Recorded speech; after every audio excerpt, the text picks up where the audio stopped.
فی کتاب الصلاۃ۔ یہ صحیح بخاری کی روایت ہے جو ابھی میں نے پیش کیا ہے، اور صحیح بخاری کی حدیث کا ایک ٹکڑا پیش کیا گیا ہے۔ اس حدیث پاک میں صلاۃ کے تعلق سے، نماز کے تعلق سے نبی اکرم صلی اللہ علیہ وسلم نے اپنا ایک اصول اور ضابطہ بیان کیا ہے، جسے اپنانا ہر مسلمان کے لیے چاہے مرد یا عورت ضروری ہے۔ اور اس حدیث پاک کو پیش کرنے کا ایک مقصد یہ بھی ہے کہ سب سے پہلے ہم یہ جاننے کی کوشش کریں کہ مرد یا عورت کی نماز میں کوئی فرق ہے یا ایک ہی ہے، کیونکہ یہ عام طور پر سوال آتے رہتا ہے، اور اس سوال کا جواب جاننا بھی ضروری ہے۔ کیوں؟ توحید کے بعد، ایمان کے بعد سب سے اہم عبادت نماز ہے۔ اب نماز کا طریقہ اگر صحیح سے نہ معلوم ہو، صلاۃ کی کیفیت صحیح سے نہ پتہ چلے تو نماز پڑھنا بیکار ہے۔ جیسا کہ میں نے اس سے پہلے کئی دن پہلے وضاحت کی تھی کہ اللہ کے نبی اکرم صلی اللہ علیہ وسلم نے مسلمان ہونے کی 3 صفت بیان کی کہ جن کی زندگی میں اگر یہ 3 صفت ہوگی تو وہ مسلمان ہے، اگر ان میں سے ایک صفت بھی نہیں تو وہ مسلمان نہیں ہے۔ نبی نے واضح طور پر کہہ دیا ہے، ان میں سے ایک یہ ہے صلاۃ نبوی، یہ یوں کہہ لیجیے نماز نبوی۔ اگر نبی اکرم صلی اللہ علیہ وسلم کے طریقے کے مطابق اور نبی کی سنت کے موافق نماز نہیں تو ان کی نماز بیکار ہے، چاہے وہ زندگی بھر نماز پڑھتا رہے، نفل پڑھتا رہے، تہجد پڑھتا رہے۔ تو کیا مرد عورت کی نماز میں کچھ فرق ہے یا ایک ہے؟ یہ سوال، اس سوال کا جواب اس حدیث پاک میں دے دیا گیا ہے۔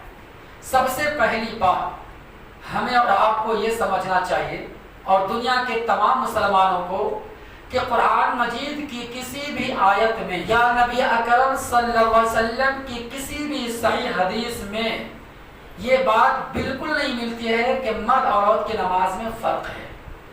نماز کی ادائیگی میں، نماز پڑھنے کی کیفیت میں کوئی فرق نہیں ملے گا، قرآن مجید کی کسی بھی آیت میں ثابت نہیں، جبکہ قرآن مجید میں جگہ جگہ صلاۃ کا ذکر آیا، اقیموا الصلاۃ آتوا الزکاۃ یقیمون الصلاۃ ویؤتون الزکاۃ، اس طریقے سے مختلف مقامات پر بیان کیا گیا ہے۔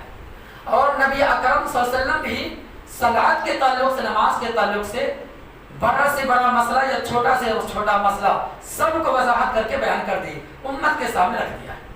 تو پہلا اصول یہ یاد رکھیں، کہیں بھی قرآن مجید کی کسی بھی آیت اور نبی کی کسی بھی صحیح حدیث میں فرق نہیں ہے مرد عورت کی نماز پڑھنے میں۔ یا دوسرا اصول جو اس حدیث پاک میں بیان کیا گیا، مالک بن حویرث رضی اللہ عنہ کہتے ہیں کہ ہم چند ساتھی، تقریباً ہم لوگ 20 کی تعداد میں تھے، 20 دن کے لیے مدینہ منورہ آئے اسلام قبول کرنے کے بعد، اور اللہ کے نبی کے پاس ٹھہرے۔ 20 دن میں آپ سے علم سیکھتا رہا، دین سیکھتا رہا، تربیت لیتا رہا۔ آخری دن جب ہم لوگ بیزار ہو گئے، اب دل میں خیال آنے لگا کہ اپنے گاؤں بستی کو جاؤں، ماں باپ کی محبت یاد آئے گی، جوڑو بچے کی محبت یاد آ گئی، تو جاتے وقت میں نے اللہ کے نبی سے درخواست کی کہ ہم لوگ جانا چاہتے ہیں، آخری جاتے جاتے وقت کچھ نصیحت کر دیجیے۔ تو رسول اللہ صلی اللہ علیہ وسلم آخری وقت میں یہ نصیحت کر رہے تھے کہ دیکھو تم لوگ جا رہے اپنے گاؤں کو، اپنے وطن کو، لیکن جاتے جاتے اس بات کا خیال رکھنا نماز کا اہتمام کرتے رہنا، اور جب بھی نماز کا وقت ہو جائے تو ان میں سے ایک اذان دے دے، اور تم میں سے جو بڑے ہیں، علم میں بڑے، رتبے میں بڑے، وہ نماز پڑھائے۔ اور جاتے جاتے یہ جملہ اللہ کے نبی کہے جو بھی میں نے پیش کیا، کیا کہا؟ قال لنا رسول اللہ صلی اللہ علیہ وسلم صلو کما رأیتمونی اصلی، کہ تم لوگ ویسے نماز پڑھو جیسے مجھے نماز پڑھتے دیکھنا ہے۔ اب یہ حکم عام ہے، خاص نہیں ہے کہ صرف مردوں کو کہا گیا، عورتوں کے بارے میں نہیں، جبکہ نبی کی حدیث ساری دنیا کے مسلمانوں کے لیے ہے، کہیں کا بھی ہو، کسی جگہ کا بھی ہو، کسی وقت کروانے والا ہو، سب کے لیے کہا گیا ہے ویسی نماز پڑھنا جیسے مجھے پڑھتے ہوئے دیکھا ہے۔ تو گویا کہ نبی کی نماز صحابی نے سیکھا، صحابی سے تابعین نے سیکھا، تابعین سے تبع تابعین نے سیکھا، اس طریقے سے ہم تک نماز نبوی پہنچ گیا، الحمدللہ۔ تو ویسی نماز پڑھنا ہے۔ اب یہ دوسری دلیل، اس میں کہیں نہیں بیان کیا گیا کہ مرد عورت کی نماز کی کیفیت میں فرق ہے۔ تیسرا دلیل، تیسری دلیل یا تیسرا جواب، اللہ کے نبی اکرم صلی اللہ علیہ وسلم کے زمانے میں کیا خواتین نہیں بے شک تھی. کیا نبی کی بیویاں نہیں تھی؟ بے شک تھی. عائشہ رضی اللہ تعالیٰ عنہا نہیں تھی؟ سودا بنت زمان نہیں تھی؟ زینب بنت خزیمہ نہیں تھی؟ زینب بنت جہش نہیں تھی؟ حفصہ بنت عمر نہیں تھی؟ میمونہ بنت حارث نہیں تھی؟ جویریہ بنت حارث نہیں تھی؟ صفیہ بنت عمر اخطب رضوان اللہ تعالی علیہ اجمعین، کیا یہ سب کے سب نبی کی بیوی نہیں تھی؟ اگر تھی تو مجھے بتاؤ دنیا کا کوئی بھی مولوی، کیا عائشہ رضی اللہ تعالیٰ عنہ کی نماز الگ تھی؟ کیا وہ نبی کے نماز سے الگ نماز پڑھتے تھے؟ کیا زینب بنت جہش رضی اللہ عنہ نبی کی نماز سے الگ پڑھتی تھی؟ کیا وہ خاتون نہیں تھی؟ کیا وہ عورت نہیں تھی؟ کبھی آج تک پڑھا نہیں پڑھا. یہ کہاں سے اصول ہے؟ اس سے پتہ چلا یہ بات بالکل غلط ہے. مرد اور سب کے لیے حکم ہے. چوتھا جواب، صحیح بخاری کے اندر ایک روایت ہے، امام بخاری کا حدیث آتے ہیں، ام دردہ رضی اللہ عنہ کہتے ہیں کہ ام دردہ رضی اللہ تعالی عنہا نماز میں مردوں کی طرح بیٹھا کرتی تھی.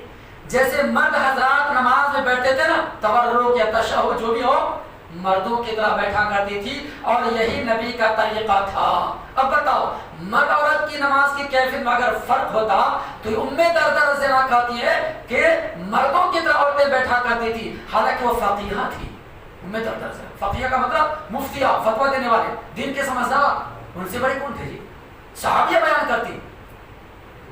تو ان کے قول سے بھی پتا چلا کہ مرد عورت کی نماز میں کوئی فرق نہیں ہے. لہذا جنہوں نے یہ فرق ظاہر کیا نا، بالکل غلط ہے، بے بنیاد ہے، اور یہ سب کے سب باتیں ضعیف یا موضوع روایت سے دلیل بنا کر امت کو گمراہ کرنے کی کوشش کی ہے. لہذا ساری امت کو چاہیے ایک بڑے فرق پر آئے اور نبی کے طریقے کے مطابق نماز پڑھے. اس میں ہمارے لیے کیا ہے؟ ہاں کچھ فرق ہے، ایک دو تین فرق بیان کر دیتا ہوں، وقت ہو جائے گا، اس بات لمبی ہو جائے گی. ایک فرق یہ بیان کیا جاتا ہے نماز کے تعلق سے کہ مرد اگر بغیر ٹوپی کے ننگے سر نماز پڑھ لے تو ان کی نماز ہو جائے گی، لیکن عورت ننگے سر نماز پڑھے گی تو ان کی نماز نہیں ہوتی. کیوں؟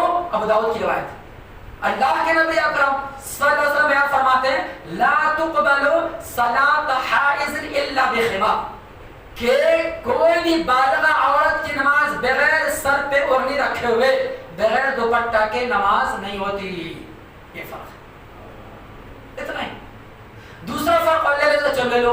دوسرا فرق یہ ہے کہ نماز کی حالت میں اگر امام سے کوئی غلطی ہو جائے تو پیچھے سے لقمہ دینا چاہیے. جیسے 2 رکعت کی طرح بیٹھنا چاہیے، 2 رکعت پہ نہ بیٹھ کے کھڑے ہو گیا، یا کبھی 1 رکعت پڑھ کے بیٹھ گئے، حالانکہ 2 رکعت بیٹھنے کا آگے پیچھے ہوتا ہے امام سے غلطی کوئی بھی ہو تو اس میں پیچھے لقمہ دینے کا ہے نا. تو لقمہ میں کیا پڑھیں گے؟ سبحان اللہ مرد حضرات. عورتیں کیا پڑھیں گی؟ تصفیق، بس تالی بجانا ہے، وہ آواز نہیں بول سکتی. تو نبی کے زمانے میں، صحابی کے زمانے میں مرد عورتیں دونوں کے دونوں مسجد میں آ کے نماز پڑھا کرتے تھے. عورتوں کی سب سے پیچھے رہتی تھی اور مرد کی آگے بیچ میں بچے، اور سب سے پیچھے عورتیں. تو اگر نماز میں کوئی مسئلہ پیش آ جاتا ہے، امام سے غلطی ہو جاتا ہے، لقمہ اس طریقے سے دیا کرتے تھے. مرد کے بارے میں یہ لقمہ ہے کہ سبحان اللہ کہیں گے، اور عورت کو یہ لقمہ دینا ہے، وہ سیٹی بجا کے بس تالی بجانا ہے، اتنا ہی، کچھ بولنے کی ضرورت نہیں ہے. یہ دوسرا فرق. چلو ایک فرق اور لے لو نمازی کے بارے میں.